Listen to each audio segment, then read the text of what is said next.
Today we've got everyone here, the whole crew is here, and we've got our very first run-through of the whole show. We've got pretty much 1 more month to go until the production week starts, so it is quite a lot of pressure on. We've just done our first full run-through,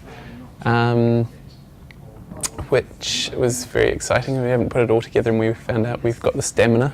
When Will and Steffen sort of mentioned the idea of putting on a puppet show, I said, "Oh, me, you must have me." I do 3 puppets, so Mr. Finley is an old man and so I have to lower my voice, and then Finley is a mathematician and he's a real geek, and Penelope is sort of, well, one of the lovers, so she's, you know, the young beauty, so she gets to have my voice. They're all very different. I think Cook is probably my favourite. Wise old woman who appreciates that worthwhile things take time. Orpheus is the poet, and I feel a bit sorry for him in some ways. He's not very cool, but he takes himself quite seriously. And then Andronica's not the nicest piece of work. She's an ambitious reporter, yeah.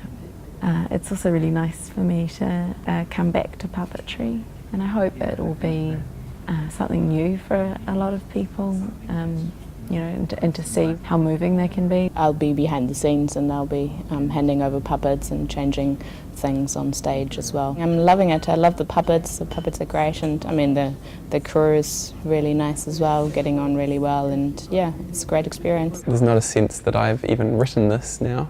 When I hear the lines, they're just lines that have come from somewhere and they've kind of been magnetised together, and we've also workshopped quite a lot of it now, so it feels like a shared work.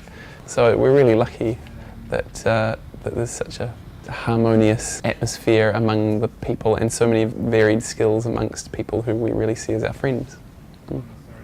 Will told us the story one night a while ago of the show, and I sort of fell in love with it, and Steffen's directed that it needs to be, you know, sort of Victorian Gothic, moody, old, grand.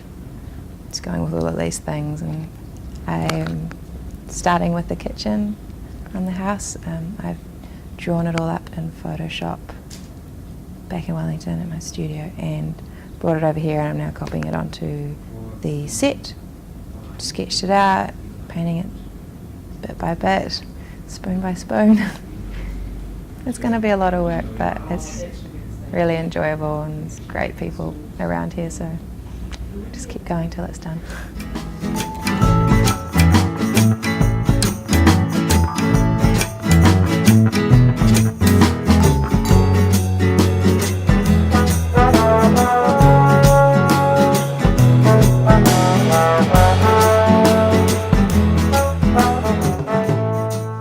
We're losing one of our puppeteers, one of the 3 of us, for some weeks, and she'll be back a week before the performance, so that will be a really intense week.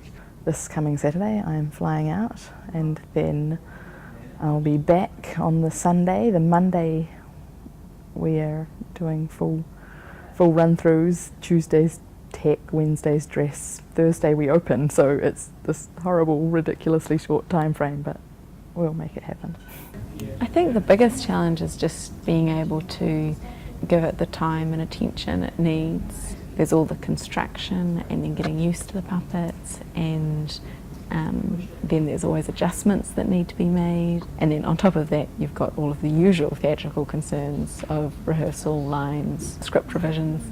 It takes a lot. Yeah. I'm working together with Will, who wrote the piece, who's very good with lyrics and poetry. When the right time comes to make a decision, it's obvious, and if it's not obvious yet, you shouldn't try and make it.